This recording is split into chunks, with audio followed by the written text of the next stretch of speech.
Ya, saudara, terima kasih Anda masih tetap setia bersama kami di program Seputar Aceh. Sementara itu, saudara, dari PD dilaporkan seorang tenaga kesehatan Rumah Sakit Umum daerah Rumah Sakit Umum PD Jaya terkonfirmasi positif virus corona.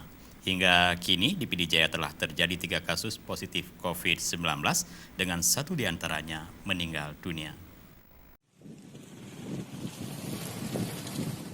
Manajemen Rumah Sakit Umum Daerah PD Jaya membenarkan salah seorang perawat yang bertugas di Poli Telinga Hidung dan Tenggorokan THT terkonfirmasi positif COVID-19.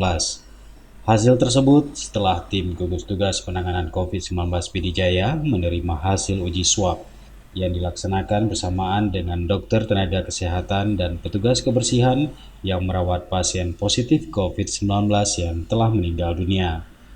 Kepala Bidang Pelayanan RSUD PD Jaya, Dr. Muhammad Aditya mengatakan, perawat tersebut bukan tenaga kesehatan yang pernah merawat pasien COVID-19 yang telah meninggal dunia, namun pernah kontak dengan pasien suspek yang sempat dirawat di RSUD tersebut.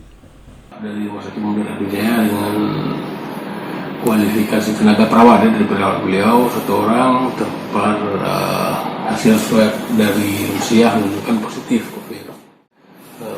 Hasil pemeriksaannya baru kita terima kemarin, 1 hari yang lalu. Selama ini beliau sudah isolasi mandiri sebenarnya. Sejak itu juga ada kontak dengan pasien yang suspek COVID. Pasien tersebut pernah dirawat di rumah sakit.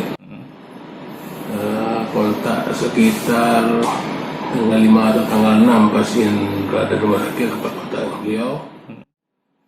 Aditya menambahkan perawat positif COVID-19 itu merupakan orang tanpa gejala atau OTG dan saat ini tengah menjalani isolasi mandiri. Dari PD Jaya, Tim Liputan Aceh TV melaporkan.